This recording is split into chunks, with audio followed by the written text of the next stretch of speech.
ভোটের আগে আলিপুরদুয়ারের ফালাকাটায় রাজনৈতিক হিংসা। এলাকায় গিয়ে বিক্ষোভের মুখে পড়লেন আলিপুরদুয়ারের বিজেপি প্রার্থী মনোজ টিগ্গা। বিজেপি কর্মীর মোটরবাইক জ্বালিয়ে দেওয়ার অভিযোগ উঠল তৃণমূলের বিরুদ্ধে। কোথাও পুড়ল খড়ের গাদা, বাড়ির বারান্দায় রাখা জিনিসও জ্বালিয়ে দেওয়া হলো। শুক্রবার রাতে ফালাকাটার দেওগাঁওতে এই ঘটনা ঘটে। কে আগুন লাগাই দিছে, যখন আমি দেখি তখন আরো লোক বলে কি ওই বাড়িতে আগুন লাগাই দিছে, ওই বাড়ি তখন শুনি 5 বাড়িতে আগুন লাগাই দিছে। শনিবার ক্ষতিগ্রস্ত দলীয় কর্মীদের বাড়িতে যান আলিপুরদুয়ারের বিজেপি প্রার্থী মনোজ টিগ্গা ও ফালাকাটার বিজেপি বিধায়ক দীপক বর্মন। সেখানে তৃণমূল কর্মীদের বিক্ষোভের মুখে পড়েন তারা। বিজেপি বিধায়কের উদ্দেশ্যে ওঠে গো ব্যাক স্লোগান। তৃণমূল কর্মীদের সঙ্গে বাগবিতণ্ডায় জড়িয়ে পড়েন বিজেপি বিধায়ক।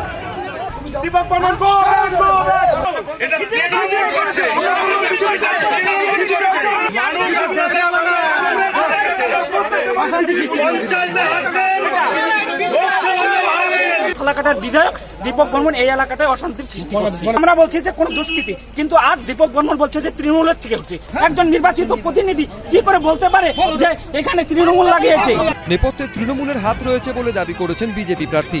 অন্য অন্য রাজ্যে ভোট হয়, কিন্তু মানুষ জানে না যে কিভাবে হয়, শান্তিপ্রিয়ভাবে ভোটটা হয়ে যায়। কিন্তু পশ্চিমবঙ্গে যখনই ভোট ঘোষণা হয় প্রত্যেকবার কোনো না কোনো এখানে সন্ত্রাস করা হয়, মার্ডার করা হয়। আমাদের যারা কর্মী থাকে তাদেরকে সেটারই একটা উদাহরণ হিসাবে আপনারা আজকে ফালাকাটা বিধানসভায় দেওগাঁও গ্রাম পঞ্চায়েত এলাকাতে দেখতে পেরেছেন যে কিভাবে বাড়ি বাড়িতে গিয়ে অগ্নি সংযোগ করা হয়েছে। লজ্জা লাগে না এরকম কথা বলার? কারো বাড়িতে এরকম অসুবিধা হয়েছে, আমাদের দলীয় কর্মী সবাই কিন্তু এখানে আছে, আমি নিজেও কিন্তু যাচ্ছি। কথা না বলে এরকম কমেন্ট করা ভালো না, আগে ইনকোয়ারি করেন। এইরকম সিচুয়েশনে খালি আগ লাগানোর কথা কিন্তু কমেন্ট করা যায় না। ফালাকাটা থানার পুলিশ গিয়ে বিজেপি বিধায়ক ও আলিপুরদুয়ারের বিজেপি প্রার্থীকে উদ্ধার করে। অরিন্দম সেন, এবিপি আনন্দ, আলিপুরদুয়ার।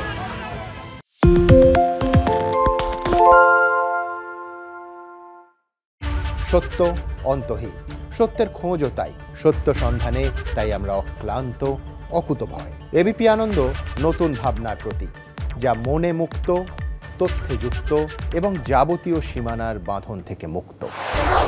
সীমা না শব্দটির মধ্যে লুকিয়ে আছে মানা শব্দটি, যেন চোখ রাঙানি এক অদৃশ্য বেড়াজাল, যা আটকে রাখে আমাদের এক ছোট্ট গণ্ডির মধ্যে। একমাত্র সঠিক খবরই গড়ে তুলবে এক মুক্ত সমাজ। সেই জগৎ গড়ার লক্ষ্যে কোনো সীমানার ঠুকুটি আমরা মানব না। এবিপি আনন্দ এগিয়ে থাকে, এগিয়ে রাখে।